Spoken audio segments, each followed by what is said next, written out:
Living in this big blue world with my head. All right, welcome to the Rick Solem Show here on, what day is today, Cedric? Thursday?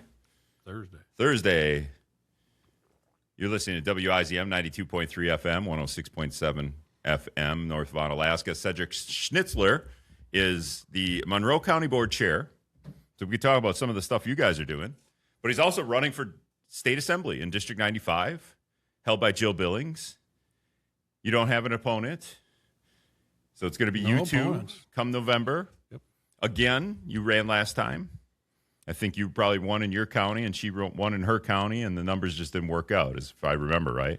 Yeah, it was a difference of 1,300 votes out of 31,000. Yeah. So, yeah, the maps got fairer, and everything becomes in play. I always say, like, people always argue, oh, the maps aren't gerrymandered, but they are to a degree even gerrymandered for Jill Billings in this district, while the other districts are gerrymandered the other way. The district south of here, I would say Steve Doyle's district north of here is kind of down the middle. It's one of the more fairer districts, the harder ones for you people on the right and you people on the left to fight over. So anything you want to talk about? Just like, whatever we go down the road here.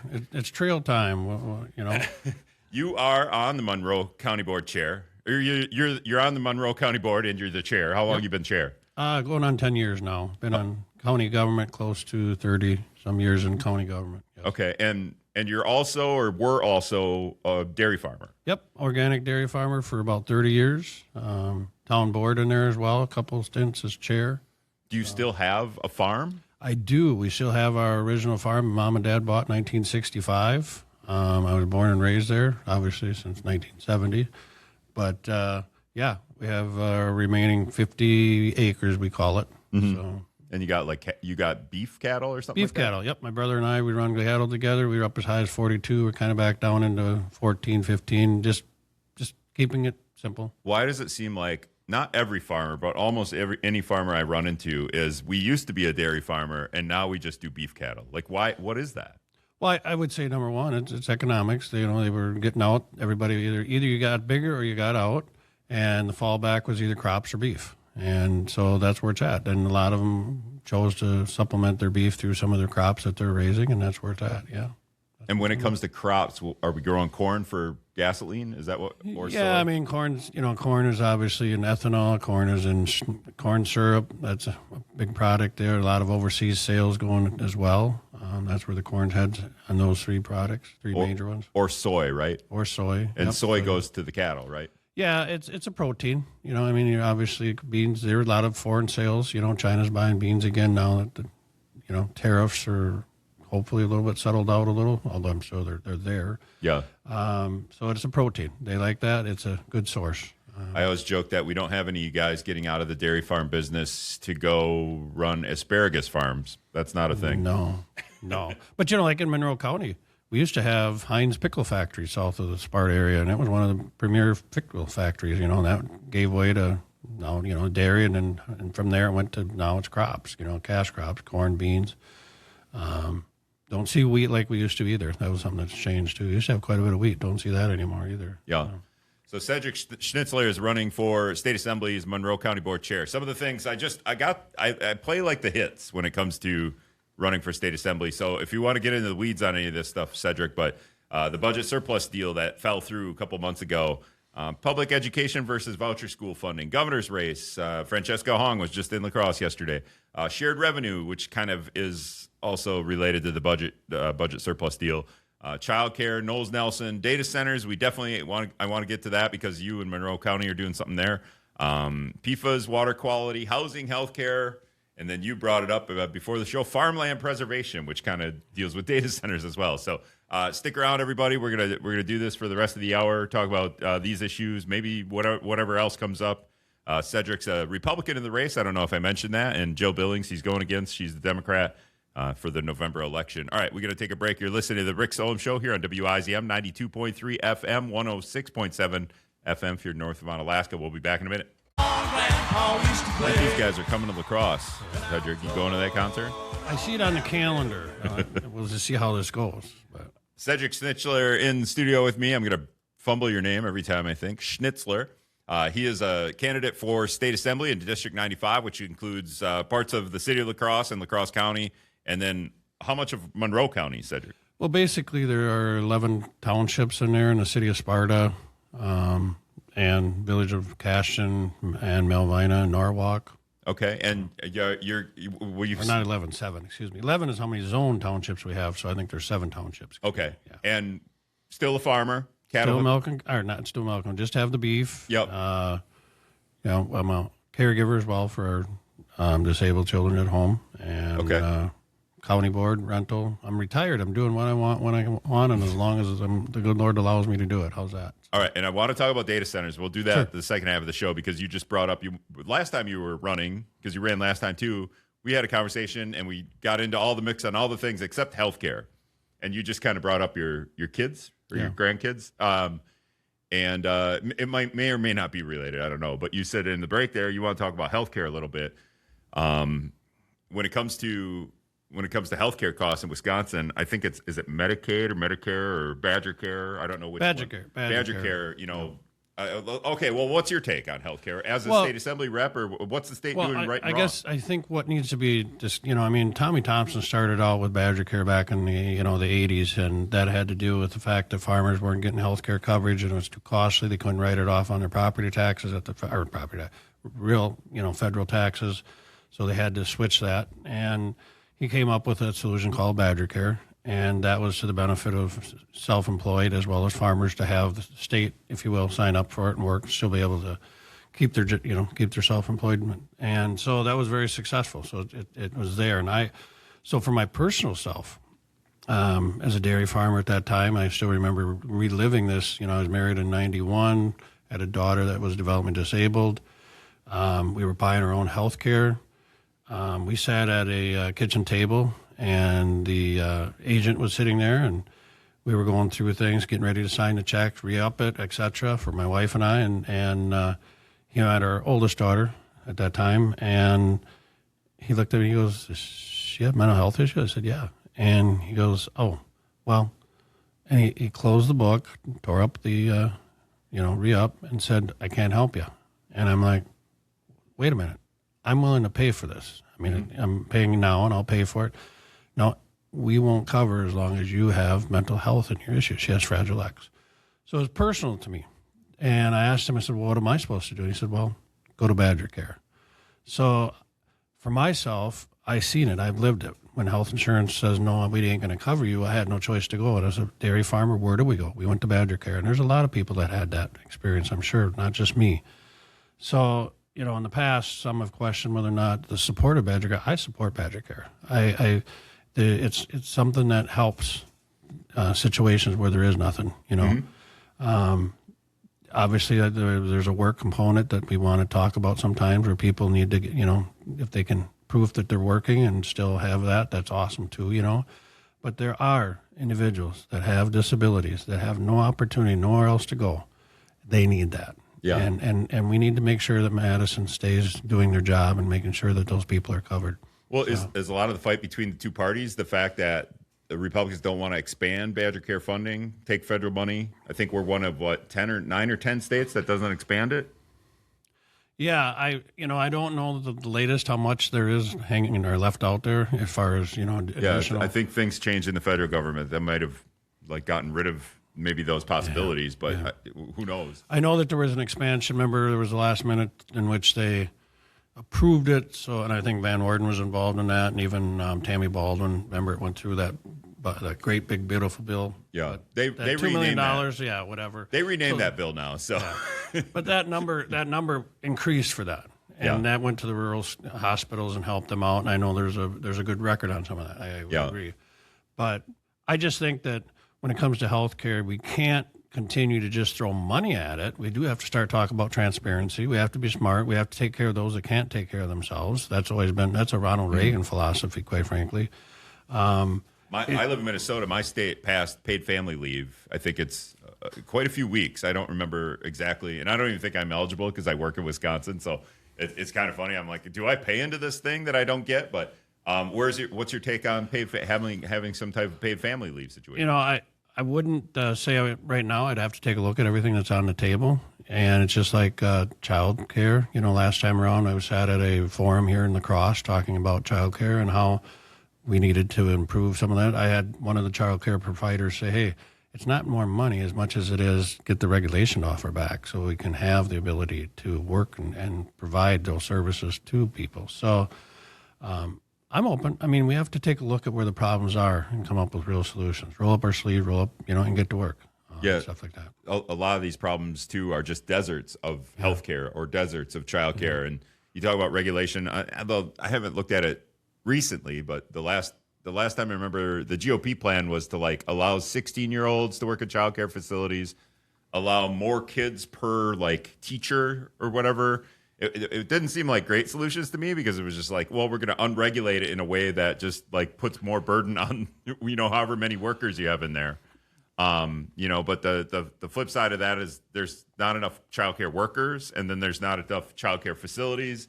And for somebody, in rural Monroe County, how many people like you would have to drive 20 minutes to take a kid to childcare before you could go to work or whatever? Right now in Monroe County, as far as I know, we actually only have 2 childcare, maybe 3 at the most. Toma Health has tried to work towards. There's one over in Toma. I want to say Noah's. I don't remember the exact name, but I've met with them. And then there's one Great Beginning right in here, right across from the high school in Sparta. And that couple, the Allards, just bought that, and they took over that. But that's it. It's limited. And I would say I don't have all the answers because you want to put these people in the room and start talking about what's affecting, how can we keep you open, what's needed. Not just necessarily throwing money at things doesn't always cure everything. There's regulations in there that I'm sure that we can do better on. Yeah, the infrastructure seems interesting too because somebody brought it up to me once, and it was just, hey, why don't we have the childcare facilities in the schools since they're already taking care of children? Just lower it, right? If school starts at kindergarten, then bring it down a couple of levels, and then expand the schools in that way, and have a public childcare. So I don't know if you love that idea, but I do. Yeah, and I don't even have kids. Yeah, so. No. I understand what you're saying. I know I've seen and had those discussions at WCA. We've had the Wisconsin Counties Association, and I'm on the board of directors up there. And that was one of those things that even Mark O'Connell had made the comment. But I think the pushback is the schools don't want that. They can't hardly do what they're doing. Yeah. The schools are so burdened by mandates for Madison already that Madison's not funding. And there's no tax increase attached to that to the local. It's just a matter of funding what they have. You talk about surplus a little bit ago. Special education money was left in Madison when it should be out here in the rural areas or in the cities of La Crosse and Onalaska, giving them that money to help out. That would make a big difference in some of all these continued referendums that we have. Yeah. Madison mandates, but Madison doesn't want to pay, and that's needs to end, period. It's not good. And property taxes increased property taxes are because of that. Yeah. Cedric Schnitzler is running for state assembly here in District 95, contains parts of the city of La Crosse and La Crosse County and Monroe County as well. He's a Republican in the race up against Jill Billings. He's the Monroe County Board chair. So I want to talk about what you guys are doing with data centers. And you just brought it up. Now I forgot what we were just talking about. Oh, the budget surplus deal. We can talk about that as well. But we got to take a break. You're listening to the Rick Solem Show here on WIZM 92.3 FM, 106.7 FM. We'll be back in a bit. All right, welcome back to the Rick Solem Show here on WIZM 92.3 FM, 106.7 FM. If you're north of Onalaska there, Cedric Schnitzler is the Monroe County Board Chair. He's running for state assembly in District 95 here that contains City of La Crosse County, and Monroe County, going up against Jill Billings. He's the Republican in the race, Jill Billings, the incumbent Democrat in the race. We ended last break kind of talking about a couple different things, but budget surplus, you brought it up. Shared revenue, there's a couple different angles to take here, but a budget surplus deal had been worked out between Governor Tony Evers and I would say Robin Voss, the Republican leader, retiring Republican leader of the state assembly, and Devin LeMahieu, the retiring Republican leader in the state Senate. I don't know how much LeMahieu had to deal with, had in the dealings here. But when it passed the assembly by quite a large margin, and then the state Senate, all the Democrats voted against it, and 3 Republicans. So the budget surplus deal didn't go through. And it's been a while since I've rehearsed this, but It was $2.3 billion is about the budget surplus, and it was going to go to, what was it going to go to? It was going to be property tax relief, special education funding, no tax on tips and overtime, and I feel like one other thing. Retirees on Social Security. Okay, so some relief there too. Yep. And it didn't go through, and they never brought it back. Well, let's do this first. The state legislature adjourns in March of the year of the election, and they come back, I think, one day in April just to see what they can slide through the, get the governor to sign or to veto so they can use it to campaign, is what I would say. And then they don't do anything. They tried this budget surplus deal, so they called themselves, or the governor called them back into session, and it didn't pass. And the legislature could call itself back into session and try to work out a deal, but they're not doing that. Where are you with, like, just broadly the calendar and the idea of when should the legislature stop working in an election year?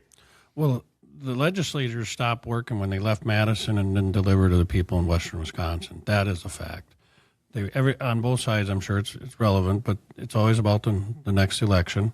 It's always about how we can put somebody else down. And in the meantime, special education was left on the floor, and those students that affects in all the districts, they don't get the money, and they're pinched. They're going into another budget cycle. So Madison didn't do their homework. Madison didn't get the job done. Yeah, when you say Madison did they passed some special education funding in the budget, but then when the formula worked out, the funding went from like 40-some% to 30-some%. Correct. And they went, oh, sorry, and then they didn't go back into session even just to fix that. Correct. And so, again, they didn't get the job done, period. Yeah. That's the whole thing. And, yes, if it takes longer to stay in session, get it done. Plain and simple. I mean, it's even tax on tips.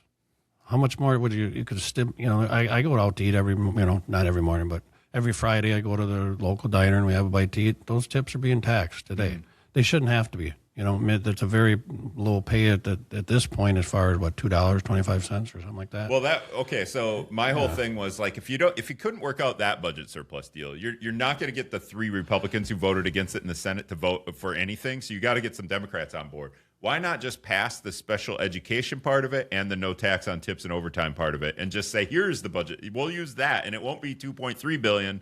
Maybe it's $1.5 billion or something like that. It's also the no tax on tips and overtime, I think, is continuous. I don't know if that ends at any point in time. Like in the federal government, I think that there's an end date to that, and they have to re-up it.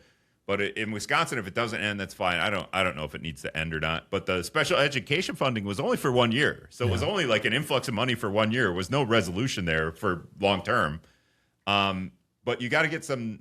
I don't know. This is the Republicans control the legislature, so and you're running as a Republican, so like I'm kind of mad at not you per se, but like your party for screwing this up, Yeah, and I guess what I'm going to simply say is roll up your sleeves, get to work, get it done, whatever that takes. I mean, work across the aisle. There's no reason why they left They should have not had to leave Madison without getting some of these things passed. Yeah. Tax on tips is a good example. Some property tax relief to the property tax. That's probably the number one issue I hear people talking about. What are you going to do for property taxes? Why do we have to have another school referendum? Well, we're having another school referendum because the state's mandating but not funding. We see that at the county level, and I think I talked about that many times. In our Human Services Department, we have like a $4 million budget. It's a bigger budget. It's like $16 or $18 million, but $4 million is that mandated by the state of Wisconsin, and then we levy that. If we didn't have that levied and we had that money freed up, that would actually give some property tax relief. Possibly it might help us on our road deficits that we have as well. So, again, they got to get it done in Madison. They got to get to work. Just it's not complicated math. It's just getting it done. When you go to that diner on Friday mornings, that person that's waiting on you is getting $2.13 or $2.20 an hour. Where are you on minimum wage? I think right now it's at $7.75 or $7. Is it $7? $7.25, $7.50. One of those two. Yeah. It's the federal minimum wage. Yeah, and I bring up the waitress workers, whatever you want to call. I can't think of the word. But their minimum wage is like $2.20. In Minnesota, the minimum wage is the minimum wage. There's no like the tip workers. They don't have a different minimum wage. It's like $11-12 an hour. There's 2 tiers in Minnesota too. There's a big business minimum wage and a small business minimum wage. And I don't know, at $7.50 an hour or whatever it is federally, which is what it is in Wisconsin, seems kind of laughable. I can tell you that I remember when my mom used to work at Spartek. She was a union shop steward at Spartek there in Sparta, Wisconsin here. And I want to say when she started her salary, there was $4.25. And when she left, it was 8 something, and that's early mid-90s, barely above the minimum wage. Now, she put in a full day's work, doing that, and for $8 or maybe $9 at the most probably. That's not realistic in today's, the way inflation has went. I always believe there always has to be a minimum wage. We understand that. I think we also have to understand that every time we raise wages, it's inflationary, and the cost of products do go up with that. So there's caution to it.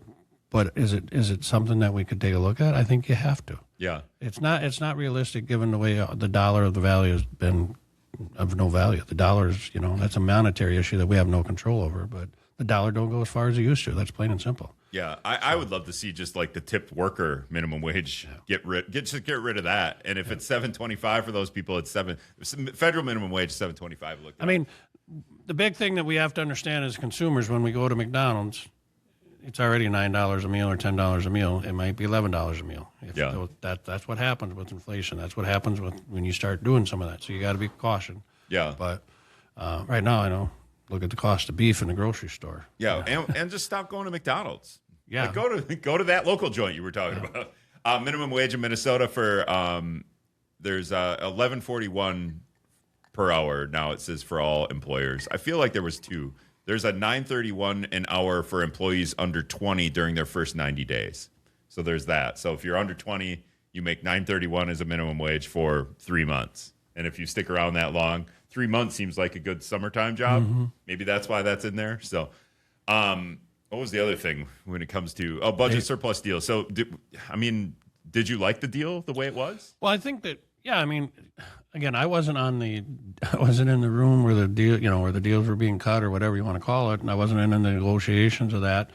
The overall part of being able to do special education funding, tips on tax on tips, some property tax relief, all of that, that's fine. I don't know if necessarily, they were talking about having another one of those refund checks go out. Oh, that was the other one. It was $300 for single people, $600 for a family. I had a lot of people say, and I'm not saying that, a lot of people said, hey, keep the $300 and put it toward transportation. We'd love to have a lot less bumps on our road. I did hear that. Yeah. And so tax on tips, the special education and seniors and some small property tax, that's where I would have put the money first. I really do.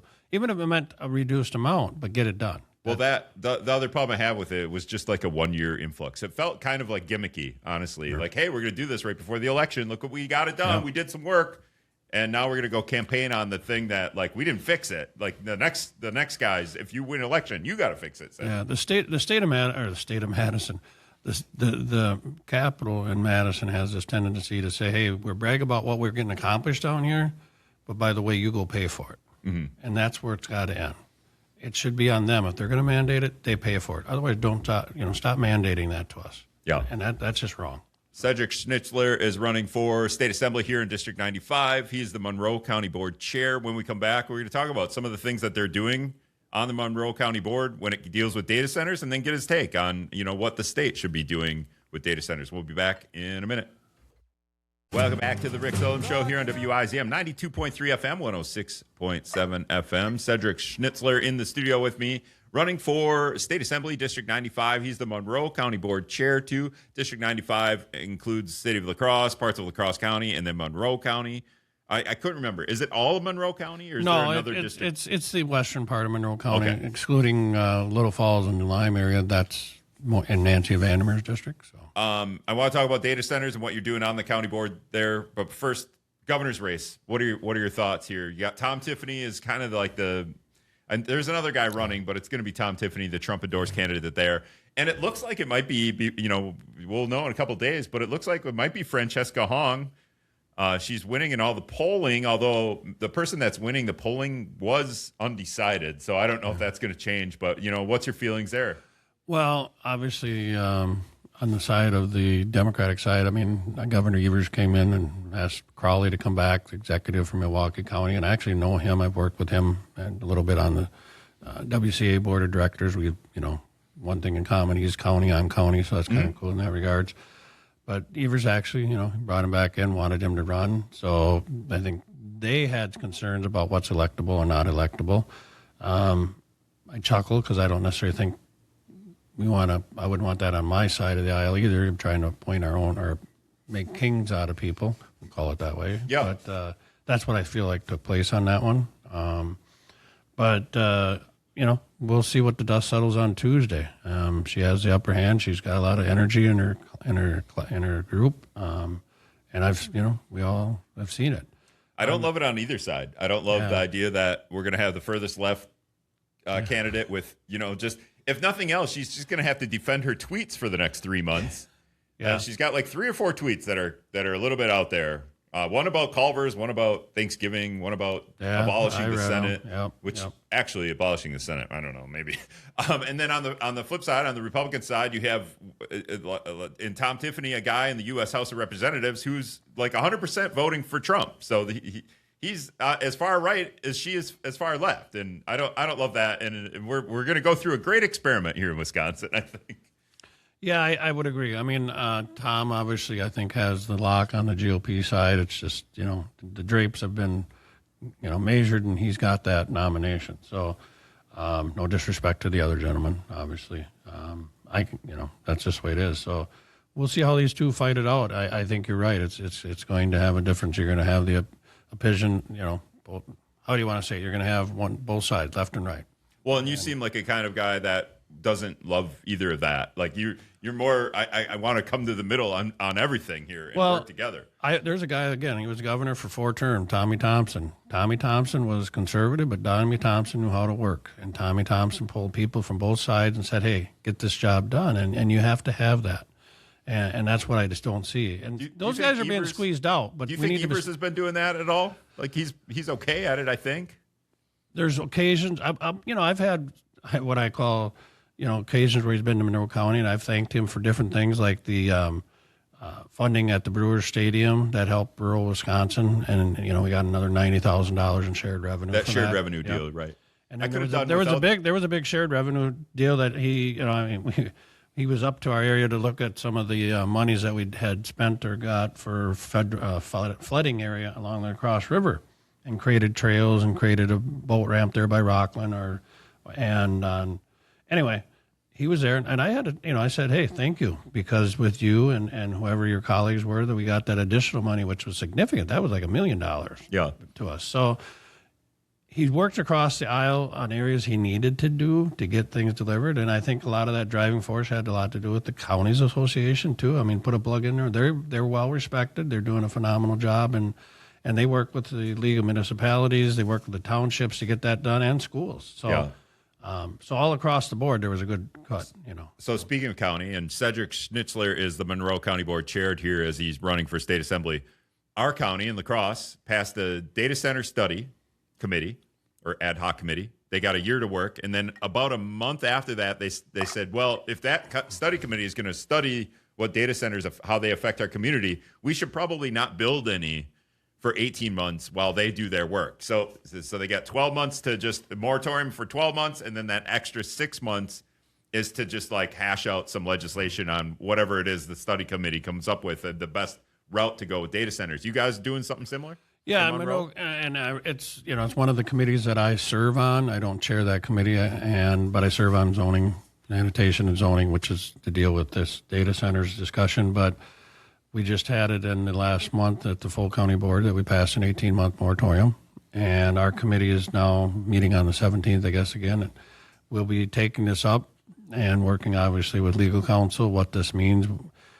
We didn't have any rules for the game. Everybody wanted to play, but we didn't have any rules. So this has given us an opportunity to formulate those and take a look at the things such as water quality, what size, what it means to property tax concerns or environmental uses, whatever you want to call, but it's given us a chance to take a look at those, and and we'll see input from the people at the local level. And we've had, a couple of times we've had meetings and people come, they speak their earnest piece and what they believe, what they'd like to see, what they don't want to see. But in the long run, we'll formulate something and present it to the full board and see what the board says. And the issue I have with like the counties trying to do this is like, all right, La Crosse, we're neighbors with Monroe. Okay, well, thanks for that. Like you guys are doing the study. Our study committee might come up with something different from your study committee. And you might come up with the better, well, we're all neighbors. We all share the same water. We're all in the same energy grid system. We need the next county over. You need the other county on your neighboring county over. And also within the county for La Crosse, there's 18 municipalities. And La Crosse on Alaska, the villages of West Salem, French Island, Holman, Bangor, and Rockland, and the town of Burns are on their own. They have their own like county zoning. So any of those like areas could do their own data center thing because they don't fall under La Crosse County. And I'm sure you have the same problem. Yeah. Actually, in Monroe County, we only have 11 townships that are zoned that we have jurisdiction over. Yeah. Out of how many? Out of, I want to say 24. 24. Okay. Yeah. So more. So I mean, yeah, there's a significant more that don't have that. Now, like Town of Angelo, they've enacted their own moratorium on themselves because they can do that. Yep. And the city of La Crosse is going through that right now, a moratorium on themselves. I mean, we had residents in the city of Sparta saying, hey, we don't want them. And we had to tell them, hey, and we showed them the big map. These green areas are the only ones we have jurisdiction on. Yeah. So, you brought up, where does this take it in regards to the inconsistency or everybody's Well, yeah, my next thing is like, we can't do this county by county because we're all neighbors. And then across the river in Minnesota, we share the river. Yeah. So my thing is like, wow, the feds need to do something here, but they don't want to do it because it seems to me that like the big tech's got them by the hand. Yeah. So then we got to depend on the state. So if you're in the state legislature, what would you like to see? Well, I think to be honest with you, I'm one of these that practices local control is still one of the better ways to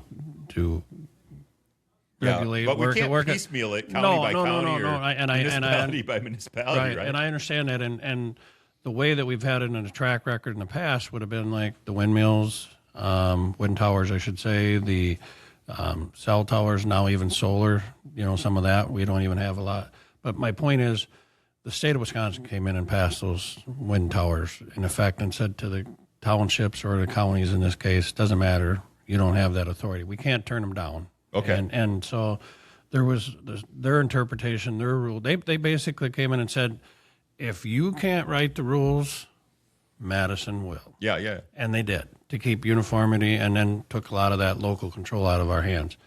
Some of the pushback is we still, would like some of that local control, but it doesn't happen. So I see that what potentially down the road is going to be a state of Madison. I couldn't say Madison will continue to constantly, in this particular case, come up with the rules to the game. If we don't do an effective job, if we're, tied in. And yes, you're right. There's people that are going to say, well, we can't have it this way. We got it. And so I don't love tech, the idea whether it's data, tech, whatever you want to call them, they're going to be talking to Madison saying, hey, we can't do nothing. So that ain't fair. So again, stay tuned. I don't know what that means, but again, it's roll up your sleeves, see what it's a bigger scale. But you're doing it at the county level. You should be able to do it at the state level, which is get everybody in the room. Yeah. Talk about this. I just don't love the idea we have to piecemeal it municipality by county, and then by state. I guess state control will be a little bit better, but like we share the Mississippi. What's Houston County doing over the river? Yeah. I live there, and I don't even know because I pay too much attention to our county politics and it just like it bugs me in that regard. And wind versus data centers totally two different things. Like wind power, solar power, data centers. Yep. Oh, I agree. They're totally. But I'm just saying that they've already cut that trail. Yeah. As far as regulatory to say, hey, we're going to take it over since you guys didn't get it done. Yeah. And I see that coming. I really do. Cedric Schnitzler is running for state assembly here in District 95. He's the Monroe County Board chair. And he's a dairy farmer for 30 years, and now he's just a cattle farmer. So if you want to check him out, Cedric, how do they get a hold of you? Well, I'm on Facebook at Schnitzler for Assembly. I've got schnitzlerforassembly.com on our website, and that's on Google it anytime you want. Phone numbers are there if you want to see it. All right, so. And I'll put links to that into the podcast, so if you want to just check it out at WIZMnews.com. And if you missed any of this interview, that'll be up there too. But I appreciate you coming in, Ced. Thanks. Hey, always a pleasure with you. Take care, bud. All right, that's going to do it for Thursday of the Rick Solem Show here on WIZM 92.3 FM, 106.7 FM. Thanks, everybody, for listening.